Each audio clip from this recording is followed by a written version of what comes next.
Bonjour à tous. Alors j'aimerais continuer aujourd'hui notre enseignement sur le deuil.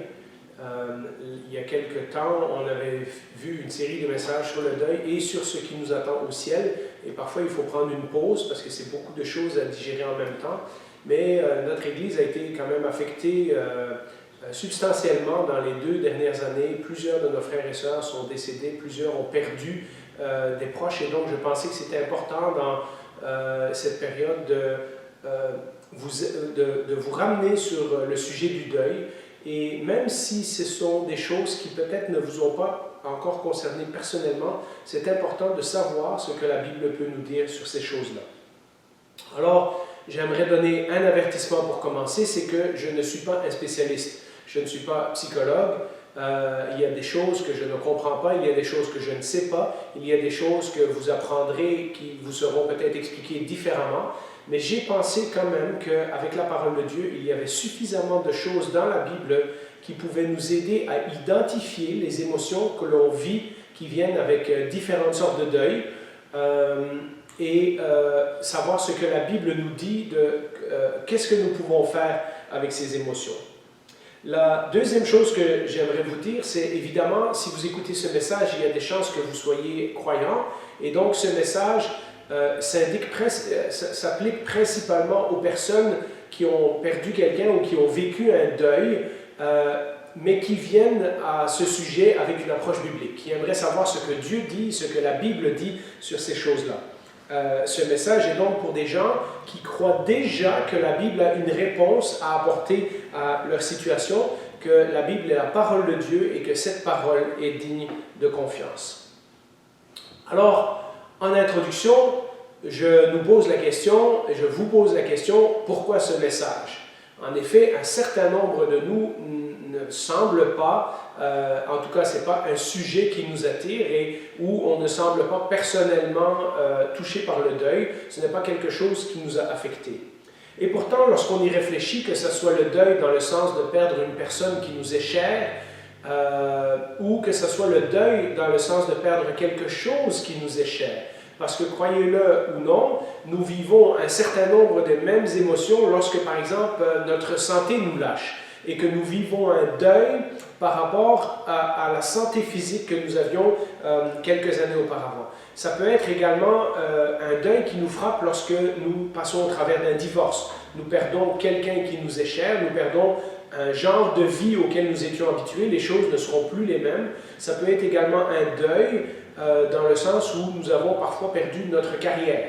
Les gens qui tombent à la retraite subitement et qui n'avaient pas planifié de se retrouver sans emploi et sans activité vivent souvent les mêmes émotions, le même genre d'émotions que quelqu'un qui a perdu quelqu'un qui lui était proche.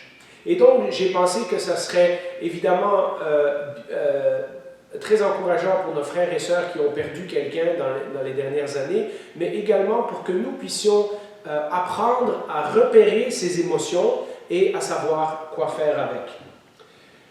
Pour certains d'entre nous, je trouvais que c'était important qu'on parle de ces choses-là parce que nous avons été élevés dans des églises où on ne parlait pas des émotions, ou en tout cas on n'en parlait pas de façon biblique. J'ai moi-même été dans cette tendance et moi-même j'ai entendu beaucoup d'enseignements dans ma vie où on disait que les émotions ce n'était pas bon et qu'il ne fallait pas se fier à ces émotions parce que ce n'était pas fiable. Pourtant, nous avons commencé à voir que les émotions sont quelque chose qui a été donné par Dieu et qui fait partie de notre personnalité. Et donc, la Bible doit avoir une réponse à ce que nous faisons avec nos émotions. Et ce n'est pas des choses que nous pouvons simplement mettre de côté. Ce n'est pas une partie de notre personnalité que nous pouvons mettre de côté et dire « Ah, ça ne m'atteint pas ». La deuxième chose, donc, c'est que parfois, non seulement notre Église nous a rien enseigné sur les émotions, ou parfois elle nous a enseigné que les émotions n'étaient pas fiables, il ne fallait pas y faire confiance, mais parfois aussi notre société nous a enseigné toutes sortes de choses. Certains disent une chose sur les émotions, certains disent l'autre chose, et nous ne sommes pas immunisés de recevoir notre enseignement, notre formation sur les émotions des sources qui nous entourent. Donc, nous finissons par penser parfois à propos de certaines émotions comme les philosophies de ce monde, et je pense que la Bible nous donne une différente approche. Parfois même, pour certains d'entre nous, nous venons aussi d'un arrière-plan où les émotions ont été vues comme une faiblesse, comme un manque de maturité spirituelle. Et donc ça aussi, ça peut nous causer des soucis lorsque nous vivons un deuil et que nous nous trouvons tout à coup submergés par plusieurs émotions. Si nous n'avons pas eu d'enseignement ou que nous avons eu un mauvais enseignement ou un enseignement inadéquat sur les émotions, nous ne savons pas comment réagir. Pourtant, comme je l'ai dit tantôt, la Bible ne se cache pas de dire que nous avons été créés par Dieu avec des émotions et qu'elles sont une partie intégrante d'être un être humain. Nous avons été créés également avec une gamme d'émotions et parmi d'autres choses, une des choses que l'on peut dire à propos des émotions, c'est qu'elles sont révélatrices de quelque chose qui est en train de se passer à l'intérieur de nous. Et donc c'est important, puisque que nous en rendions compte ou pas, nos émotions influencent également notre marche chrétienne, c'est important d'adresser le sujet. C'est peut-être David dans la Bible qui exprime le mieux ses émotions en lisant les psaumes, mais je n'ai pris qu'un exemple pour illustrer cette introduction. Dans le psaume 141, verset 8, le psalmiste s'écrit « C'est vers toi, Éternel, Seigneur, que se tournent mes yeux. C'est auprès de toi que je cherche un refuge. N'abandonne pas mon âme. » Et donc, vous voyez l'intensité de cette émotion. Non seulement il se tourne vers Dieu, mais il a peur aussi que Dieu ne lui réponde pas. Et donc, c'est dans ce sens biblique, que je vais mener le partage de ce matin. Le but, c'est de nous aider à reconnaître les émotions que nous pourrions vivre en ce moment à cause d'un deuil ou d'une perte, mais aussi afin que nous sachions ce que la Bible dit à propos de ces émotions et aussi pour identifier, puisque les émotions vont révéler quelque chose qui se passe en dedans de nous, pour identifier comment nous pouvons apporter ces choses à Dieu, ou en d'autres mots, pourquoi nous devons prier. Nos émotions vont être un indicateur de cela. Avant de regarder plusieurs émotions une par une, je veux aussi vous prévenir que les émotions, ce n'est pas quelque chose qu'on peut catégoriser et mettre dans une boîte très facilement. Une des choses que les gens qui vivent le deuil sont parfois surprises, c'est la quantité et l'intensité des émotions que l'on peut vivre, et même parfois certaines qui semblent conflictuelles. Quand nous vivons un deuil, quand nous vivons une perte importante pour notre vie, parfois c'est comme si le mur d'un barrage venait de céder et nous avons une quantité d'émotions qui nous arrivent en même temps et nous avons du mal à remonter à la surface. Et donc, je pensais que c'était important de prendre le temps de noter que nous n'allons pas vivre qu'une seule émotion lorsque nous vivons le deuil. Bien qu'il y en a parfois des principales que vous connaissez, on va en parler dans quelques minutes. Nous allons vivre un tas d'émotions et des émotions parfois qui sont opposées l'une à l'autre. On peut par exemple être rassuré que notre proche qui souffrait est parti rejoindre le Seigneur et en même temps on peut ressentir une profonde déprime, une profonde solitude ou même une culpabilité de ressentir cette émotion. Et donc c'est important de pouvoir parler de ces choses-là. Seriez-vous surpris si je vous disais que Jésus, lorsqu'il était homme et qu'il a vécu sur cette terre, a vécu à plusieurs moments exactement cette intensité et ce mélange d'émotions? Regardez dans Jean 11, verset 33. Ça, c'est l'histoire de Lazare. Nous lisons, « En la voyant pleurer, elle et les Juifs venus avec elle, Jésus fut profondément indigné et bouleversé. Il dit, « Où l'avez-vous mis ?» « Seigneur, lui répondit-on, viens et tu verras. » Et puis ce fameux verset dans Jean 11, 35, « Et Jésus pleura. » Si vous relisez l'histoire, vous verrez que Jésus passe par différentes sortes d'émotions. Au début, lorsqu'on lui annonce que Lazare est malade, Jésus se réjouit parce qu'il est en train de dire « Oh non, tout ça, ça arrive pour la gloire de Dieu. » Et Jésus sait qu'il va faire un miracle et Jésus sait qu'il va ressusciter Lazare. Mais lorsqu'il se retrouve face à Marthe, face à Marie, face aux gens qui pleurent, Jésus vit également l'émotion de la tristesse, Jésus est bouleversé. Et ce sont des émotions comme ça qui semblent à l'opposé. Pourtant, Jésus sait très bien qu'il a le pouvoir de ressusciter Lazare et qu'il va le faire, et pourtant, il est quand même très affecté par la mort de son ami. Eh bien, lorsque nous vivons un deuil, lorsque nous perdons quelqu'un ou quelque chose qui était très important pour nous, autour duquel notre vie était structurée, eh bien, nous devons nous attendre à vivre ce genre de mélange émotionnel. Et donc, même si dans la suite, je vais décrire un certain nombre d'émotions une par une, ne soyez pas surpris si vous en vivez plusieurs en même temps. Ensuite de ça, je dois vous parler du processus. Parce que parfois, lorsqu'on lit certains livres, lorsqu'on regarde certains articles sur Internet, lorsqu'on écoute certaines vidéos, et moi-même j'ai eu cette impression pendant longtemps que le deuil était quelque chose de bien défini. On commençait avec une émotion, et ensuite une autre, et ensuite une autre, et une fois qu'on avait fait toutes ces étapes, on était en voie pour la guérison. Avec les années, avec l'expérience personnelle, avec les enseignements bibliques, avec les partages des gens qui m'ont parlé de leur situation, j'ai commencé à me rendre compte que le deuil n'est pas un processus linéaire, c'est-à-dire on ne commence pas, mettons, avec le déni ou la colère, et puis on finit à une étape, et après ça, on a passé le processus et on est guéri. C'est un peu comme une spirale. Il y a des émotions qui sont très fortes au début, qui, avec le temps, s'estompent, mais qui, de temps en temps, vont revenir.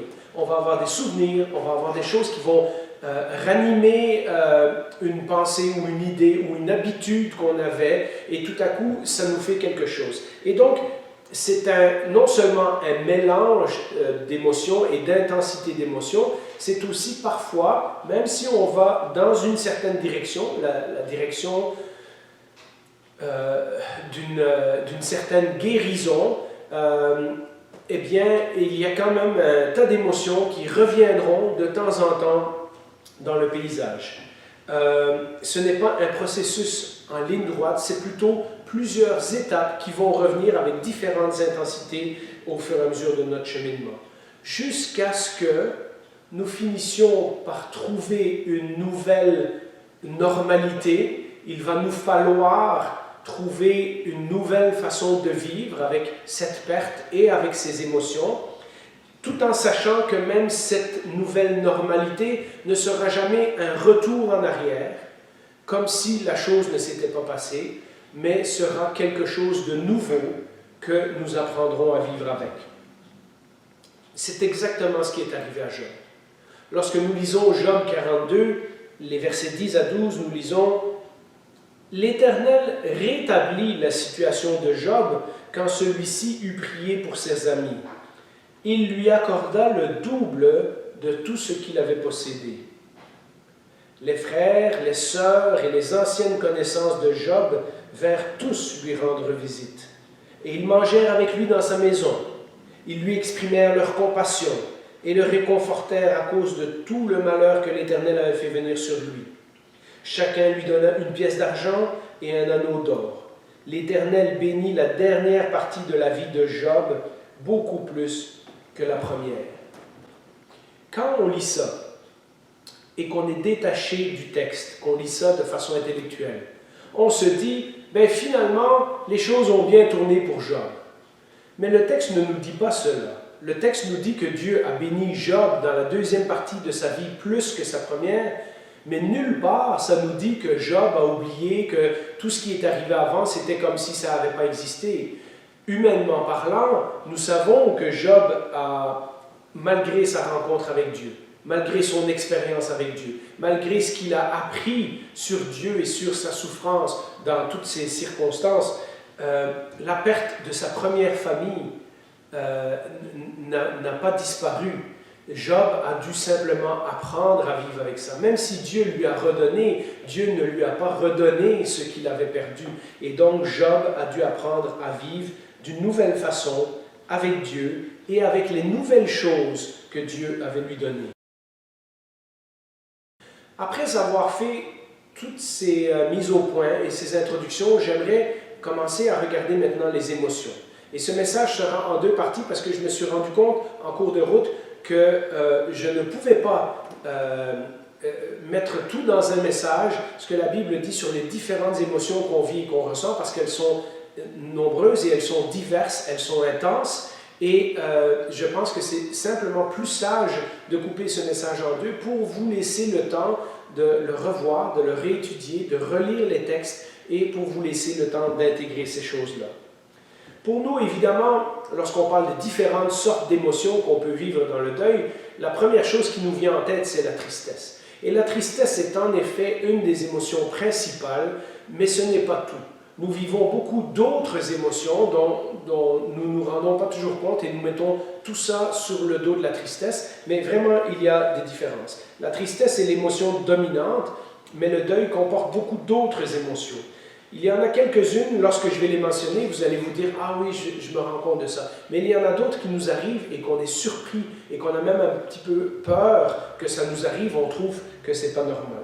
La Bible a des réponses à nous donner et je pense que c'est important que nous puissions prendre un certain temps pour identifier les émotions une à une afin que quand ça nous arrive, nous soyons au courant et nous puissions savoir comment réagir. Alors, une des premières choses qui arrivent, c'est le déni. Et c'est souvent une des principales émotions que l'on vit au début du stade du deuil. En fait, c'est presque une non-émotion. C'est-à-dire que le choc de ce qui vient de nous arriver est tellement fort qu'on est comme paralysé. On ne peut pas croire à ce qui nous arrive. En premier, c'est un réflexe normal qui est dû au choc. Lorsque notre organisme est bombardé de toutes sortes d'émotions intenses, une des choses qu'on fait parfois, c'est se fermer complètement, justement parce qu'on ne sait pas comment dealer avec toutes ces émotions. Et si on se laissait aller, on s'écroulerait complètement. Et donc, certains d'entre nous réagissent avec le déni, c'est-à-dire que pendant un nombre de temps, quelques heures, quelques jours, on ne peut pas croire à ce qui nous est arrivé. On essaye de s'imaginer que ce n'est pas tellement ça, c'est tellement brutal qu'on a du mal à reprendre le dessus sur la réalité. Comme je vous l'ai dit, c'est un processus normal pour se protéger de l'assaut de toutes ces émotions qui viennent nous submerger, mais nous ne devons pas rester là. Il y a un moment où on doit faire place à d'autres émotions.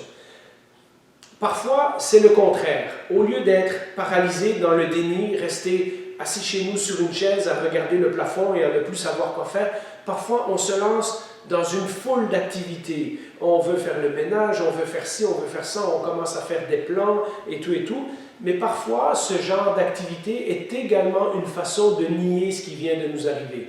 On se réfugie dans l'activité parce qu'on n'est pas capable de penser aux émotions qu'on est en train de vivre, ou on a peur des émotions qui vont nous submerger. Et donc, c'est important de se rendre compte qu'on a différentes façons de vivre le déni.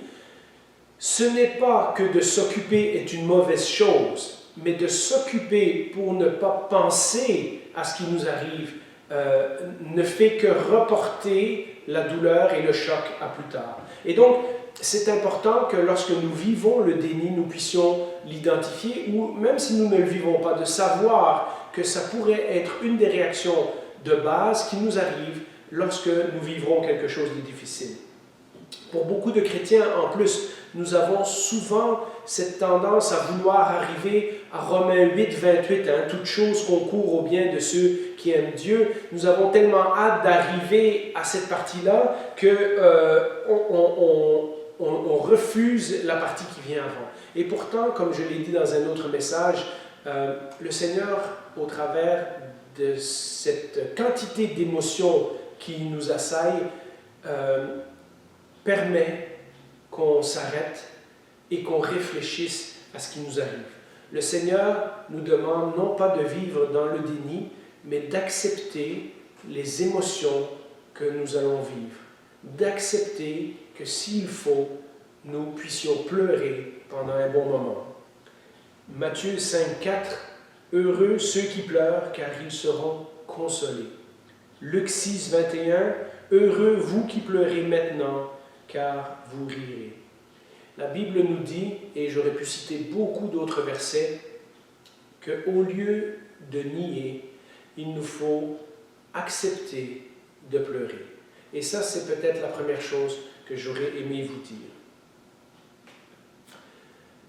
La deuxième chose qui nous arrive, ou qui peut nous arriver lorsque nous vivons une grande perte ou un grand deuil, c'est la peur. Et la peur est souvent mêlée à la confusion, parce que la peur entraîne un certain nombre de pensées, d'anxiété, de crainte, d'inquiétude sur notre futur, etc. Et donc la peur et la confusion, souvent ces deux émotions sont mêlées, est quelque chose qui peut nous assaillir également. Nous nous retrouvons tout à coup seuls face à l'inconnu. Même si nous nous préparions à cela, parfois on le sait d'avance, nous nous retrouvons quand même devant une nouvelle sorte de vie pour laquelle nous n'étions pas préparés. Plein de choses que nous faisions avant, d'une certaine façon, vont devoir être réapprises. Plein de choses ne reviendront plus comme avant. Ça, c'est parfois la chose la plus douloureuse, de savoir qu'il n'y a pas de retour possible en arrière. Il va falloir faire un bout de chemin dans une direction totalement nouvelle, et souvent, ce bout de chemin, nous le ferons seuls, ou nous pensons que nous le ferons seuls.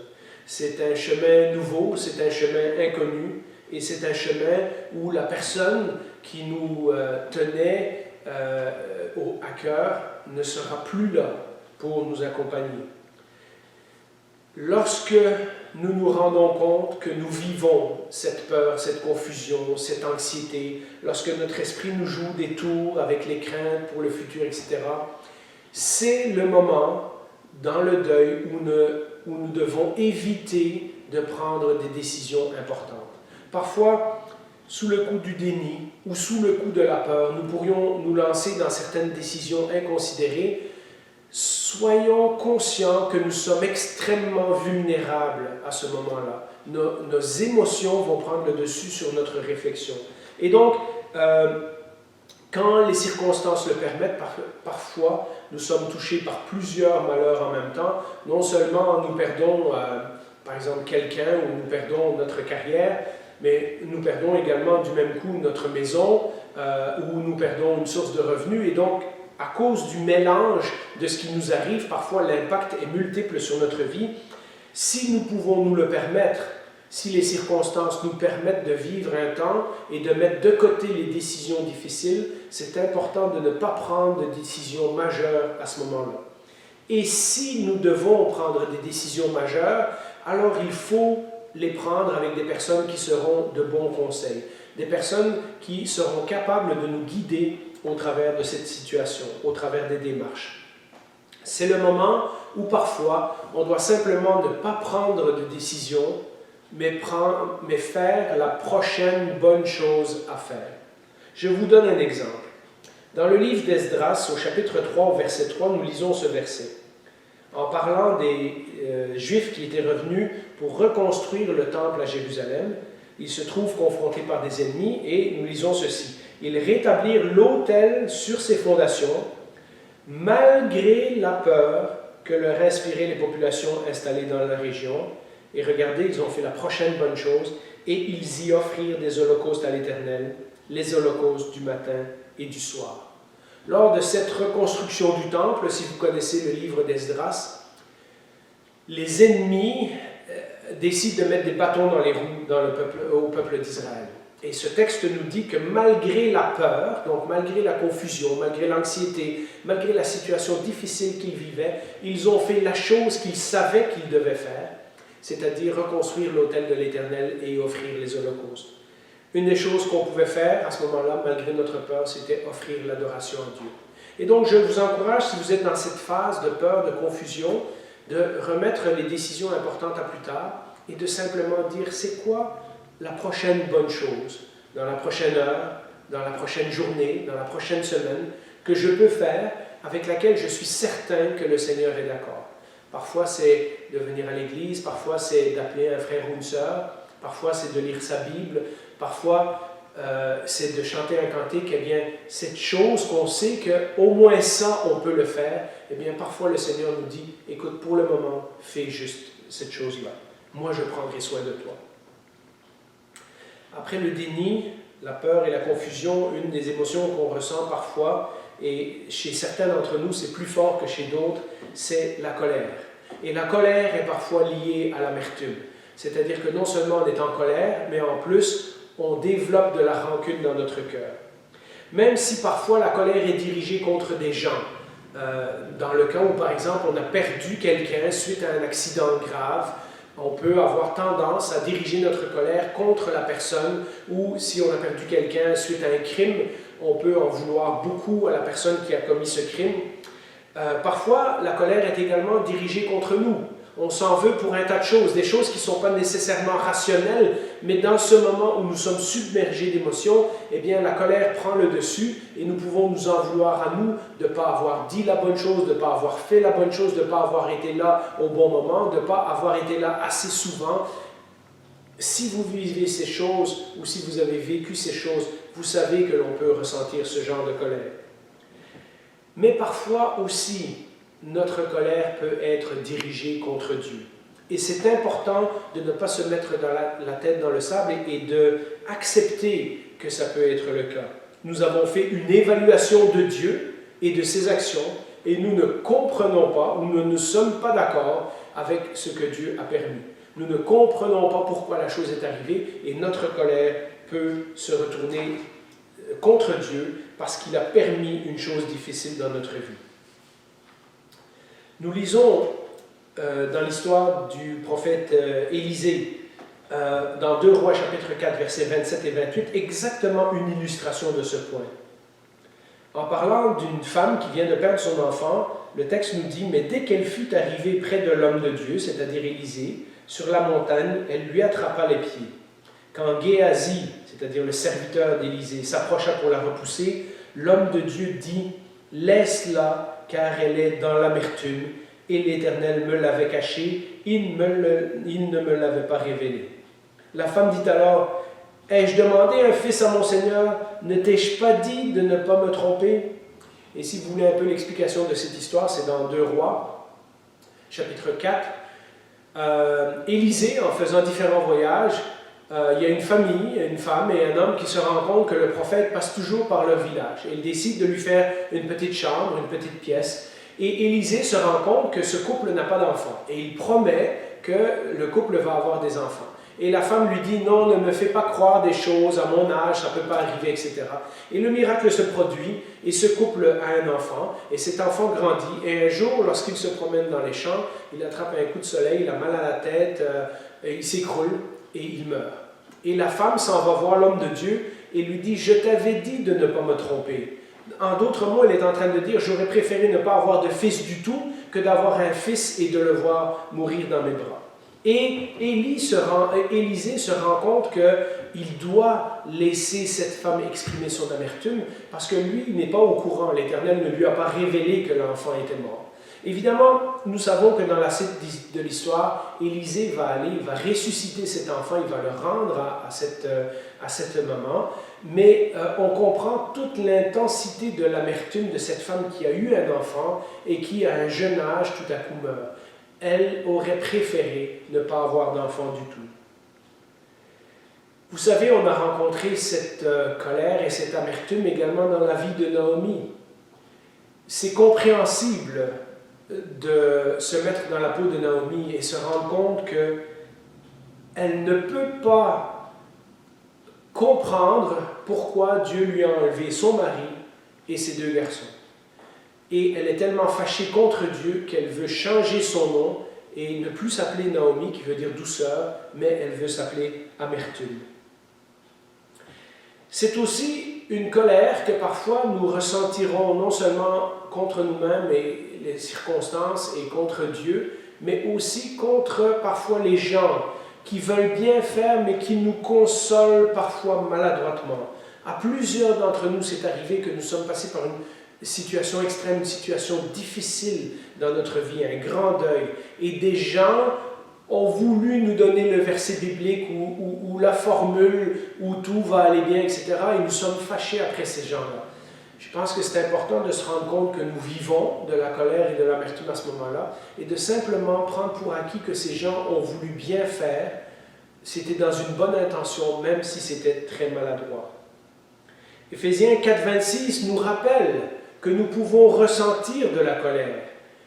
Mais là où la Bible nous enseigne un chemin différent, c'est que Éphésiens 4,26 nous dit aussi de ne pas nous coucher sur cette colère. Et dans les conflits, nous avons parlé du fait qu'il fallait amener notre colère à Dieu pour que justement, lui, il puisse dealer avec.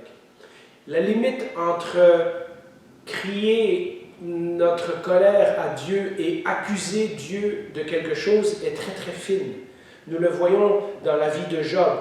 Au chapitre 30 du livre de Job, au verset 20, Job dit ceci au Seigneur: « Je t'appelle au secours, mais tu ne me réponds pas. » Écoutez la suite. « Je me tiens debout, mais toi, tu te bornes à me regarder. » Et donc, les accusations de Job contre Dieu sont intenses.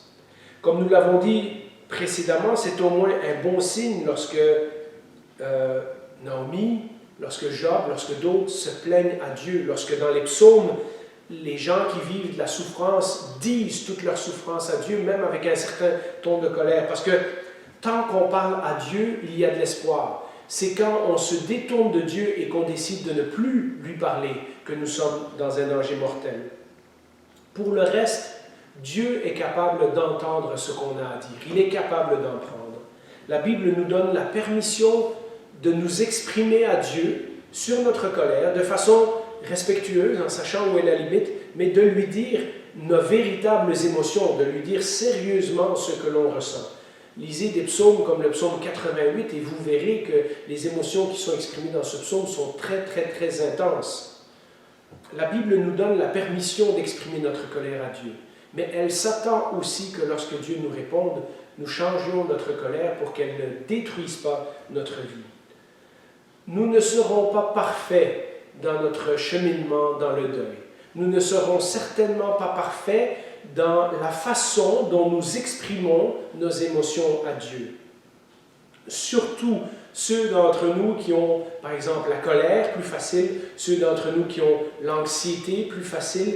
Ce sera parfois difficile de trouver la limite entre ce qui est acceptable dans la façon dont on le dit à Dieu et ce qui ne l'est pas. Mais la Bible nous dit, au travers de tous les psaumes, que nous pouvons adresser n'importe quel sujet à Dieu, n'importe quelle émotion, pourvu que nous l'adressions à Dieu et que nous attendions que ce soit lui qui nous indique la façon de nous en sortir, la voie à suivre.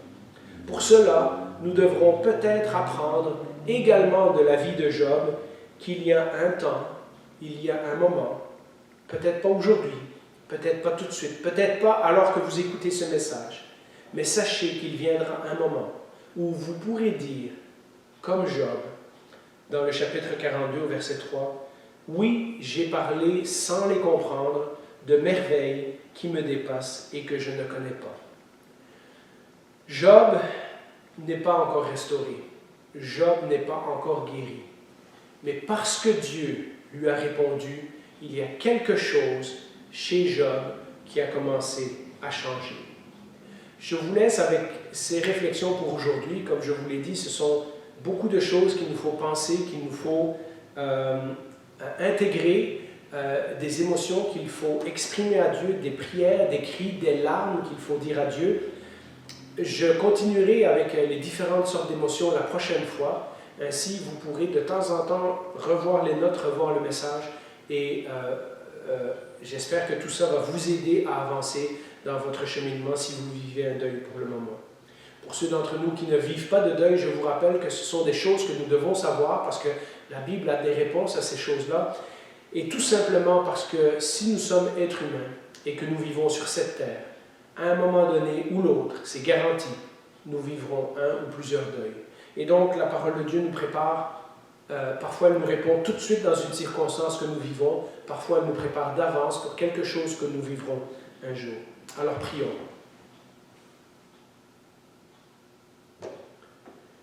Eh bien, Seigneur, nous savons parfois que lorsque nous vivons un deuil, nous devons venir à toi, mais à cause de la quantité d'émotions, et surtout parce que les émotions nous affectent aussi profondément que nous pouvons parfois les ressentir dans notre corps, elles peuvent affecter notre sommeil, elles peuvent affecter notre appétit, elles peuvent affecter beaucoup de choses dans notre vie.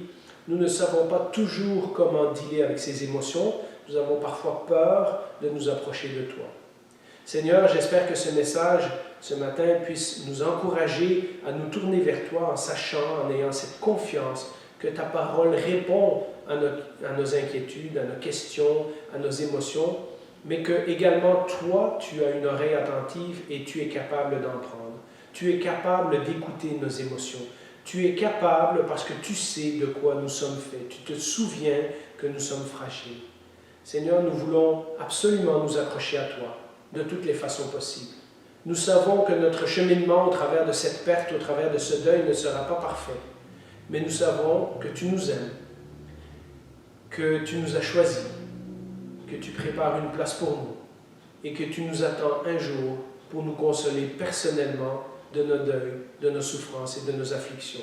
Que nous puissions toujours garder les yeux fixés sur toi et sur ta parole, même quand nous n'en avons pas du tout envie, parce que c'est vraiment là que pour nous chrétiens, nous trouverons une réponse, nous trouverons une nouvelle façon de marcher, nous trouverons le retour vers une nouvelle normalité, nous trouverons la restauration de nos âmes et de nos cœurs.